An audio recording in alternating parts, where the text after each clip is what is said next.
தமிழ்நாட்டின் சித்தர் பாரம்பரியத்தில் மிகவும் மர்மமானவர், மிகவும் ஆற்றல் மிக்கவர் போகர் சித்தர். இவர் வெறும் சித்தர் அல்ல, இவர் ஒரு அழியாத உடல் பெற்றவர். பழனி முருகன் சிலையை உருவாக்கியவர்.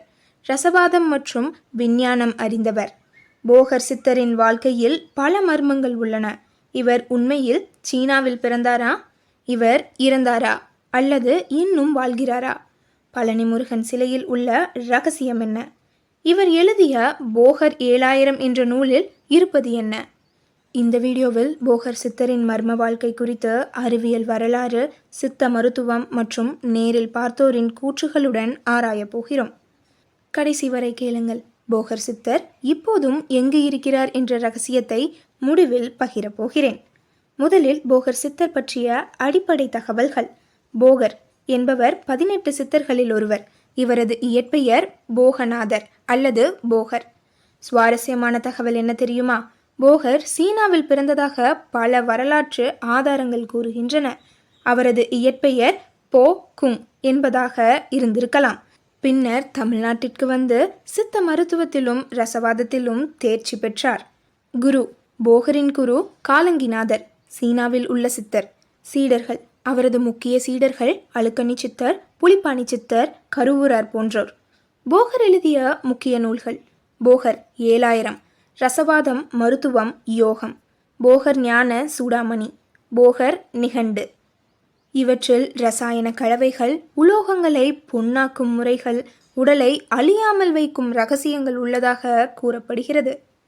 போகர் சித்தரின் மிகப்பெரிய சாதனை பழனி முருகன் சிலையை உருவாக்கியது.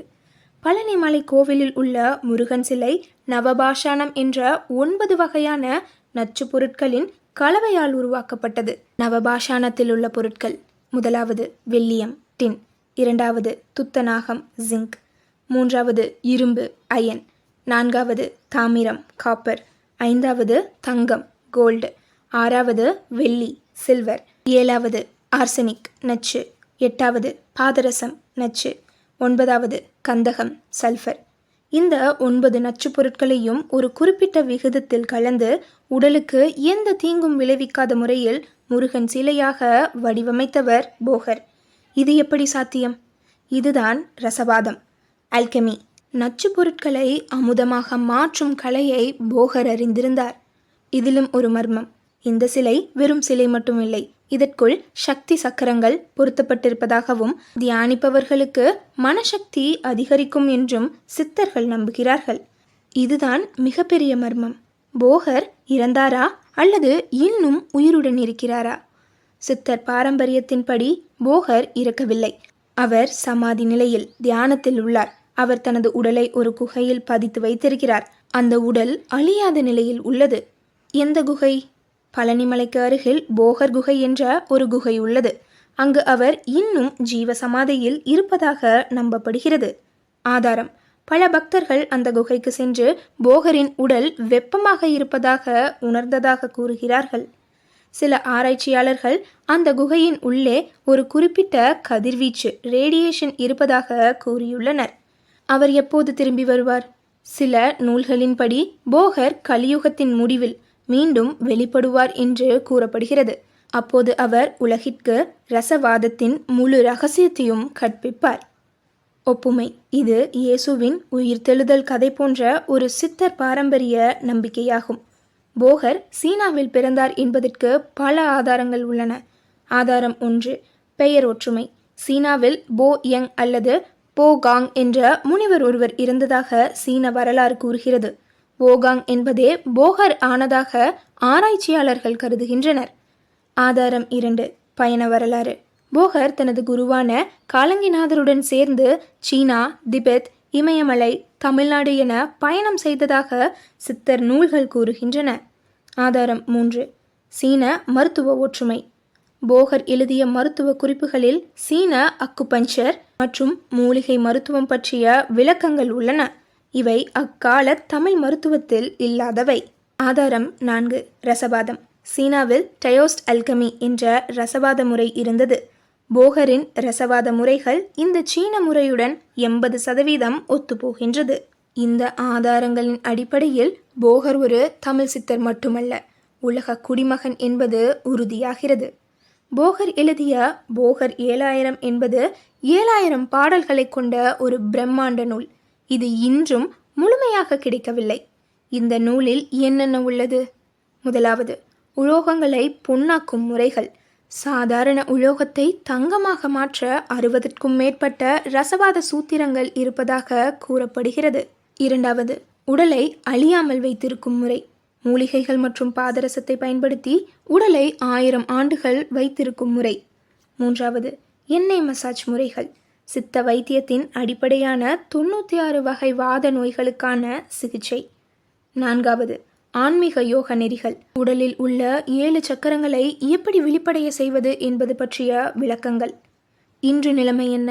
போகர் 7000 நூலின் முழு பிரதிகள் இல்லை. ஓலைச்சுவடிகளின் துண்டுகள் தஞ்சை சரஸ்வதி மகால் நூலகத்திலும் சில சித்தர் குகைகளிலும் இருப்பதாக கூறப்படுகிறது.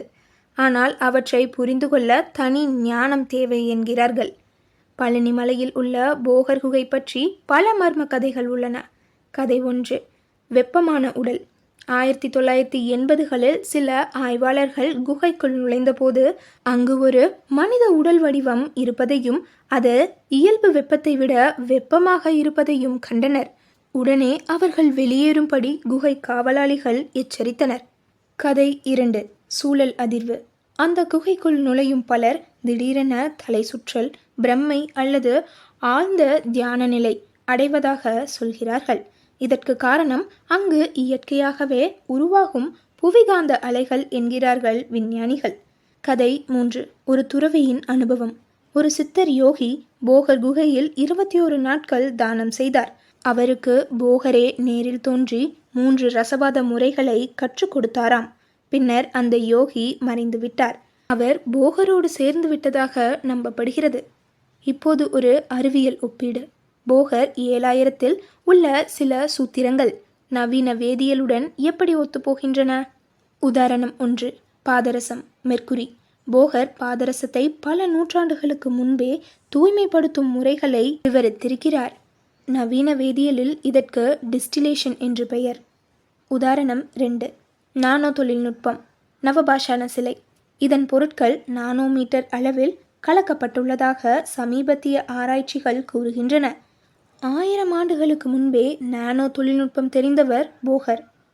உதாரணம் 3, மின்கட்டுத்திறன். பழனி முருகன் சிலை ஒரு மின்கடத்தி, எலக்ட்ரிக் கண்டக்டர் போல செயல்படுகிறதாக சிலர் கூறுகிறார்கள். தியானம் செய்யும்போது உடலில் உள்ள உயிர் மின்சாரம் இந்த சிலை வழியாக பாய்ந்து ஞானத்தை தூண்டும் என்பது அவர்கள் கருத்து. இப்போது கடைசி கேள்விக்கு வருவோம். போகர் சித்தர் இன்றும் உயிருடன் இருக்கிறாரா? விடை, பக்தர்களின் நம்பிக்கையில் ஆம். இவர் ஜீவ சமாதி நிலையில் பழனிமலை குகையில் உள்ளார். அறிவியல் பூர்வமாக இதை நிரூபிக்கவோ மறுக்கவோ முடியாது. ஆனால் ஒன்று உறுதி, போகர் சித்தரின் அறிவும் ஞானமும் அவரது நூல்களும் இன்றும் உயிரோடு இருக்கின்றன. நீங்கள் என்ன நினைக்கிறீர்கள்? போகர் சித்தர் இன்னும் வாழ்கிறாரா? நீங்கள் பழனி போகர் குகைக்கு சென்று ஏதேனும் அனுபவம் உண்டா? கமெண்டில் பகிரவும். போகர் சித்தர் திருவடிகளில் வணக்கம். பழனி முருகன் அருளால் நோய் நீங்கி நலம் பெறுவோம். நன்றி.